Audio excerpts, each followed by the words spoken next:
Good morning everyone, welcome to our channel Sayan and Payel vlogs. কলকাতার ব্যস্ততা ছেড়ে আজ আমরা রক্সল এক্সপ্রেস ধরে বেরিয়ে পড়েছি নেপালের উদ্দেশ্যে। কলকাতা থেকে নেপাল অনেকভাবে যাওয়া যায়, তার মধ্যে একটা উপায় হচ্ছে হাওড়া স্টেশন থেকে হাওড়া রক্সল এক্সপ্রেস বা হাওড়া মিথিলা এক্সপ্রেস ধরে রক্সল পৌঁছানো, ওখান থেকে বর্ডার ক্রস করে নেপালে ঢোকা। আমরা এখন দাঁড়িয়ে আছি বারাউনি জাংশনে। ট্রেন মোটামুটি 1 ঘন্টা মতো লেট। আর এখানে বলে রাখি, রক্সল ছাড়াও আপনারা নেপালে যেতে পারেন উত্তরপ্রদেশের গোরখপুর হয়ে, অথবা শিলিগুড়ি থেকেও যাওয়া যায় নেপালে, অথবা আপনারা ডাইরেক্ট ফ্লাইট নিয়েও যেতে পারেন নেপালের কাঠমান্ডুতে। পৌঁছে গেছি আমরা রক্সল স্টেশনে। এখন বাজে প্রায় 2টো। তো এখান থেকে আমরা চিতওয়ান যাব, প্রায় 4 ঘন্টা মতন রাস্তা। আর এটা আমাদের গাড়ি, যেটা পুরো আমাদের নেপাল ঘোরাবে। এখানে লাগেজ রাখা হচ্ছে। রক্সলের রেলওয়ে স্টেশন থেকে নেপালের বীরগঞ্জ বর্ডার 4.2 কিলোমিটার ডিস্টেন্স, কিন্তু টাইম লাগে মোটামুটি 15-20 মিনিট মতো। আমাদের আগে থেকে গাড়ি বুক করা ছিল, বাট আপনারা চাইলে স্টেশন থেকে টোটো, অটো, শেয়ার ক্যাব যে কোনো কিছু পেয়ে যাবেন বর্ডারে পৌঁছানোর জন্য। সামনে নেপালের বর্ডারের গেট দেখা যাচ্ছে, এটা ক্রস করলেই আমরা ঢুকে পড়ব নেপালে। আর নেপালে ঢুকে প্রথম কাজ হবে ওখানকার লোকাল সিম নেওয়া। রাস্তার ধারে প্রচুর সিম, রিচার্জ এসবের দোকান ছিল। একটা দোকান থেকে নিয়ে নিয়েছি সিম, এনসেলের সিম নিয়েছি, যেটায় আনলিমিটেড ডেটা আছে, but Ncell to Ncell calling free and 7 দিনের ভ্যালিডিটি। আর কস্ট নিয়েছে 400 নেপালি রুপিস। তো বলে রাখি, আমি বর্ডার ক্রস করার আগে ইন্ডিয়া থেকে কিছু টাকা কনভার্ট করিয়েছি নেপালি কারেন্সিতে, যেটার রেট আমাকে দিয়েছে রক্সলের এজেন্ট 1.56। বাট এখানে নেপালে এসে যখন সিম নিলাম, আমাকে কিন্তু রেট দিয়েছে 1.60 কনভার্সন রেট। সো রেটটা এখন অবধি ভ্যারি করছে, জানি না কোনটা কীরকম হবে আগে গিয়ে, তো দেখা যাক কী হয়। আমরা এখানে হাইওয়েতে দাঁড়িয়েছি, তো আমাদের গাড়িতে কিছু একটা প্রবলেম হয়েছে, তো সেটা দেখছে ড্রাইভার স্যার। মেকানিককে ফোনও করেছে বোধহয়, তো দেখা যাক কী হয়। গাড়িতে কুলেন্টের একটু প্রবলেম হয়েছিল, কিছুক্ষণ গাড়ি ঠান্ডা হওয়ার পরে আবার আমরা বেরিয়ে পড়েছি।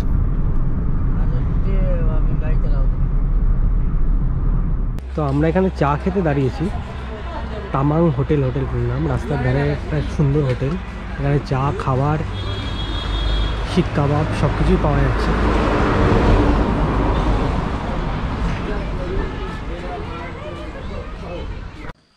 আমাদের চিতওয়ান পৌঁছাতে অনেকটাই লেট হয়ে গেছে। তো অলমোস্ট রাত হয়ে গেছে, মাঝখানে জ্যাম ছিল, মাঝখানে গাড়ি খারাপ হয়ে গেছিলো, তো অনেকটা লেট হয়ে গেছে সেটার জন্যে। বাট আলটিমেটলি আমরা পৌঁছে গেছি। আর চিতওয়ানে আমাদের হোটেল হচ্ছে hotel river park international resort. তো এখন তো মানে বাইরেটা এখন এমনি অন্ধকার, আপনাদেরকে সকালে দেখাবো ভিউটা, but let's take a room tour first. এটা আমাদের রুম।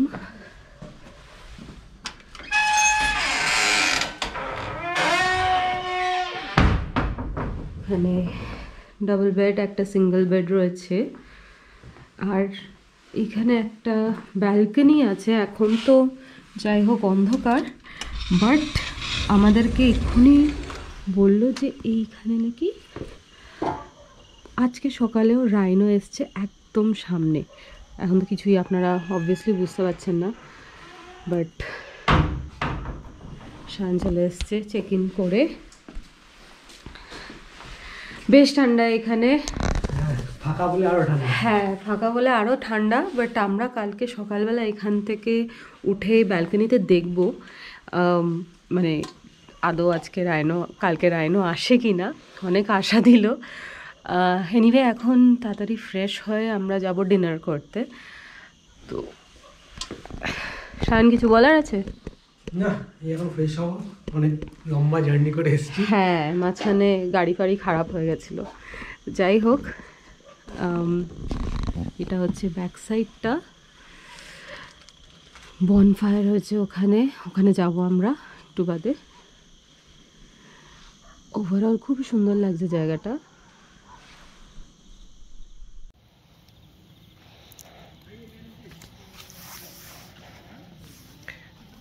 এরকম সুন্দর ডেকোরেশন করা হোটেলটা। এই দিকে কিছু ভিউ, নন ভিউ রুম আছে, আর আমাদের রুমটা ওই দিকটায়, ওই দিকটা ভিউ রুম, ওই দিকে রিভার সাইডটা ওই দিকটা, এইখানে একটা রুম, আর ওই দিকে পেছন দিকে আরও 3-4টে রুম আছে, আর এই দিকটা ওপেন জায়গা। এইখানে নাকি সকালবেলা রাইনো এসছিল, সেটা জানি না। আর এইখানে সামনে বনফায়ার হচ্ছে।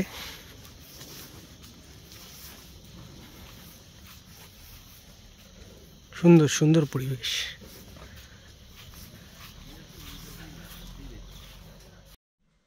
প্রচণ্ড খিদে পেয়ে গেছিলো বলে মানে ভিডিও করার আগেই স্টার্ট করে দিয়েছি, বাট এনিওয়ে আজকে ডিনার হচ্ছে এইটা। তো আমরা রুটি চেয়েছিলাম, ভাত খাবো না রাতেবেলা বলে, তো এখানে থালির মতন করে দিয়েছে রুটি, পাঁপড়, আলু ভাজা, এটা হচ্ছে লোকাল শাক, এটা একটা আচার, ফুলকপি, পেঁয়াজ, শসা, আর এখানে আমি একটা নিয়েছি পনির, আর সায়ন অলরেডি খাওয়া স্টার্ট করে দিয়েছে, সায়ন নিয়েছে চিকেন। আর ও হ্যাঁ, এখানে ডালও রয়েছে, একদম হোম কুকড মিল। রাত্রেবেলা বিশাল খিদে পেয়েছে, আর কিছু না বলে তাড়াতাড়ি খেয়ে নিই। তো যেটা আমরা বলেছিলাম যে সকালবেলা এখানে গন্ডার আসে, সেটা সকাল অবধি ওয়েট করতে হলো না, রাতেই দেখতে পাচ্ছি বারান্দা থেকে সামনেই গন্ডার রয়েছে। এখানে রাইনোগুলো দেখো, ওয়াও, এত কাছ থেকে আমি রাইনো কোনোদিন দেখিনি।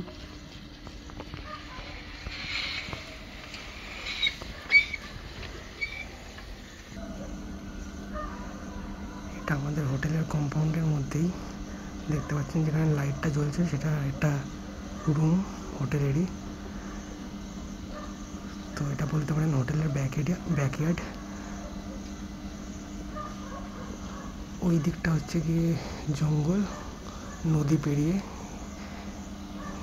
এইখানটা চলে এসছে।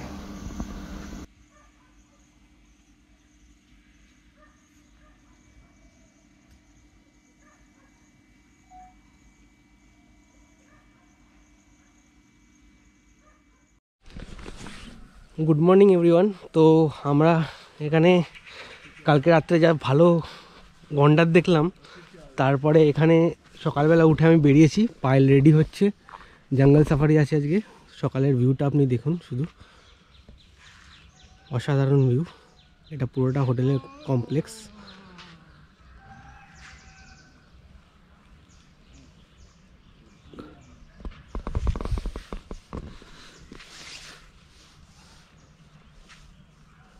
আর যেটা বলেছিলাম, কালকে রাত্রে আসার সময় আমাদের গাড়ি একটু প্রবলেম করছিল। তো আমরা যেই রক্সলের যেই ট্রাভেলিং এজেন্সি থেকে বুক করেছিলাম গাড়ি, ওনার মালিক নতুন গাড়ি নিয়ে চলে এসছে। তো প্রবলেমেটিক গাড়ি নিয়ে পাহাড়ে তো ট্রাভেল করা মুশকিল, তো উনি নতুন গাড়ি নিয়ে চলে এসছেন। তো আমরা আজকের যা কাঠমান্ডুর জার্নি সেই নতুন গাড়িতেই করব। সকালবেলা উঠে পড়েছে এখন জিপ সাফারির জন্যে, গাড়ি আসবে আমাদের।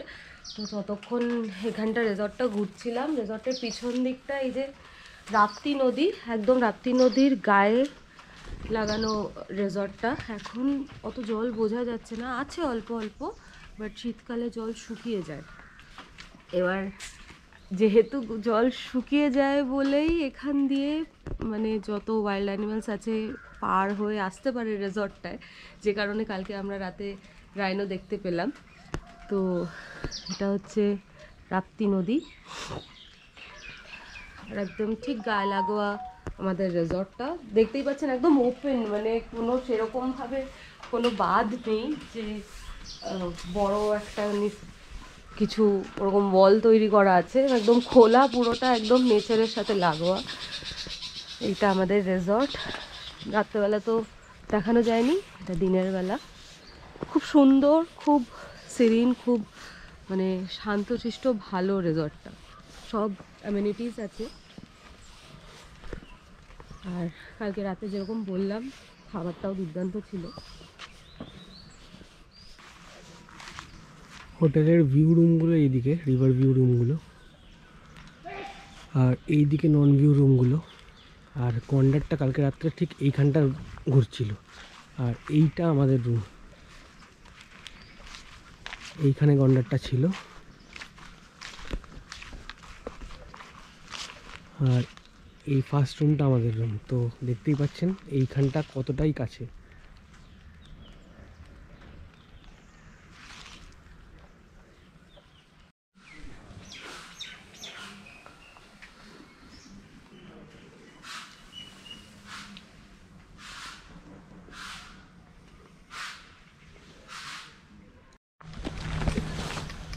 তো আমরা যাচ্ছি এখন সাফারিতে।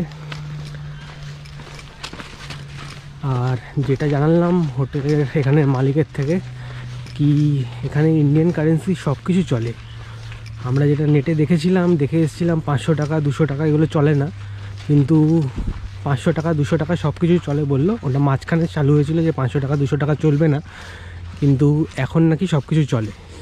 আমরা কাঠমান্ডুতে গিয়ে ট্রাই করে দেখব 500 রুপিস বা 200 রুপিস চলে কিনা। তো তারপরে আপনাদের জানাবো, সব ডিটেলস থাকবে এই ব্লগে। আমাদের জিপ এসে গেছে, আমরা যাচ্ছি জিপের কাছে। ওই যে দূরে দাঁড়িয়ে আছে আমাদের জিপ।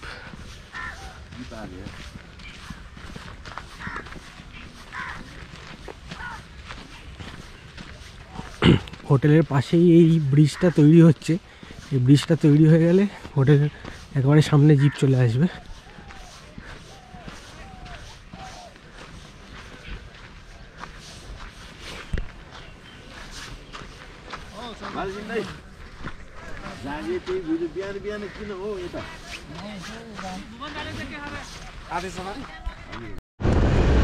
এখন আমরা জিপে করে যাচ্ছি সাফারিতে। প্রচণ্ড ঠান্ডা লাগছে, নাক ফাক তাই জন্য ঢেকে রেখেছি। এখনো পর্যন্ত ইয়েতে যায়নি, এইবার উঠবো আস্তে আস্তে ন্যাশনাল পার্কে।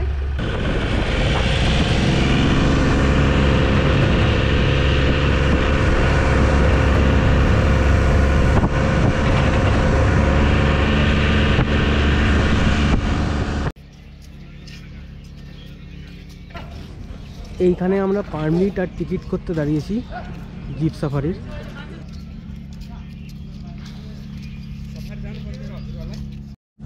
এখানে জিপ সাফারির অনেক কটা রেঞ্জ আছে। সকাল 7টার থেকে স্টার্ট হয়, 8টার সময়, 10টার সময়ও হয়। তো অনেক জায়গা আছে এখানে, যেরকম কোর এরিয়া আছে। আমরা যাচ্ছি কুমরজে, বাট কোর এরিয়াতে প্রায় 4 ঘন্টা 4.5 ঘন্টার মতন সাফারি হয়। আমরা যাচ্ছি কুমরজে, সেখানে 2 ঘন্টা সাফারি হয়। তো বলছে তো অনেক কটা দেখা যাবে ওয়াইল্ড অ্যানিমালস, রাইনো দেখা যাবে, পিকক দেখা যাবে, তারপরে ডিয়ার দেখা যাবে। তো দেখি কীরকম হয় সাফারিটা। আমরা এখন কিছুক্ষণের জন্য এখানে দাঁড়িয়েছি, যেহেতু গ্রুপ সাফারিতে যাচ্ছি, অন্যদেরকেও পিক আপ করে তারপরে নিয়ে যাবে। তো আমরা এখানে ওয়েট করছি তাদের জন্যে। ততক্ষণ আপনারা ভিউটা দেখুন, কি সুন্দর। সবাই এসে জিপ ছাড়তে ছাড়তে লেগে গেল আধ ঘন্টা। আমরা বেরিয়ে পড়েছি এখন জঙ্গলের দিকে।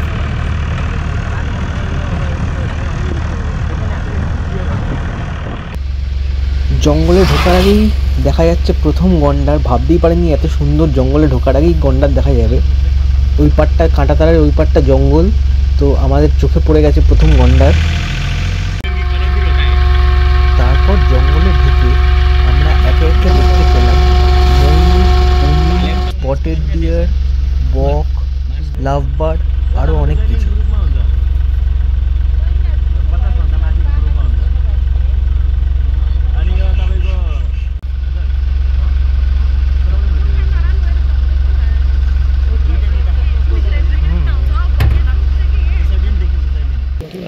এইখানে আবার একটা গন্ডার দেখতে পেয়েছি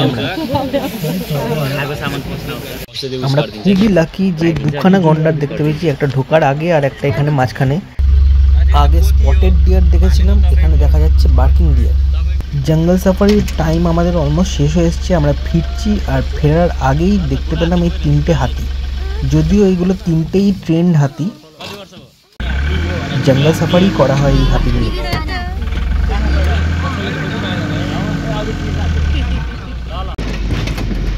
চিতওয়ানের রাস্তায় এরকম চারদিকেই হাতি ঘুরে বেড়াচ্ছে, সবই ট্রেন্ড হাতি আর জঙ্গল সাফারিরই হাতি।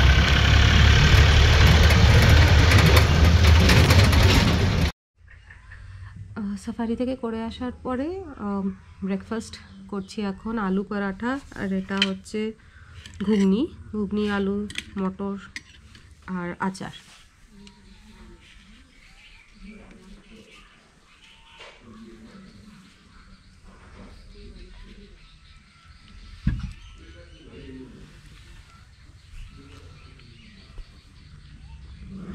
ভালো খেতে। তো আমরা এখন এখান থেকে চেক আউট করবো, বাট আমাদের যে করেছে, মানে যিনি আমাদের হোস্ট এইখানে হোটেলে, तो उन्हीं का नाम बताइए। नमस्ते, मेरा नाम मनी श्रेष्ठ है। मैं रिवर पार्क इंटरनेशनल रिसोर्ट का प्रोप्राइटर हूँ और हमारा रिसोर्ट ठीक नेशनल पार्क के बगल में ही है। हमारा सब रूम विला टाइप का है, नेचुरल ग्रीन। यहाँ पर आप लोग रात को राइनो, डियर, पीकॉक और लॉट्स ऑफ बर्ड्स देख सकता है। आप लोग मेरा डायरेक्ट हमको व्हाट्सअप और कॉल कर सकता है। मेरा नंबर है 9851169724 और हम आपको B&B में 3000 नेपाली में देता है। आप लोग को 2 for couple bed and breakfast 3000 Nepali currency से। और आप लोग को AC चाहिए तो उसमें ऐड होता है 500 IC।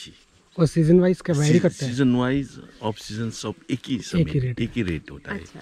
क्योंकि आप लोग तो सीजन भी आ सकता है, ऑन सीजन भी आ सकता है। इसलिए ऑनलाइन को हमने एक ही रेट डाल दिया है। और आपको यहाँ पर आप लोग जैसे पीस महसूस करेगा और फैमिली इन्वायरमेंट में, जैसे कि आप लोग अपने फैमिली में बैठा है, जैसे होटल और रिसोर्ट जैसा आप लोग को टेस्ट नहीं मिलेगा। सब नेचुरल है, big, healthy and have a safe stay in our हाँ, resort। बहुत अच्छा लगा आप लोग के साथ। एकदम होमली आप लोग का एनवायरनमेंट है। खाना भी बहुत अच्छा था आप लोगों का। আমরা বেরিয়ে পড়েছি এখন চিতওয়ানের হোটেল থেকে চেক আউট করে, আর যাচ্ছি এখন কাঠমান্ডু। নেক্সট ব্লগটা আমাদের থাকবে কাঠমান্ডু নিয়ে, তাই এই ব্লগটা পছন্দ হয়ে থাকলে কাঠমান্ডু ব্লগটা দেখার জন্য আমাদের চ্যানেলটা অবশ্যই সাবস্ক্রাইব করবেন। আর এই ভিডিওটা যদি পছন্দ হয়ে থাকে ভিডিওটা লাইক আর শেয়ার অবশ্যই করবেন। দেখা হচ্ছে আপনাদের সাথে নেক্সট ব্লগে। Till then, tata.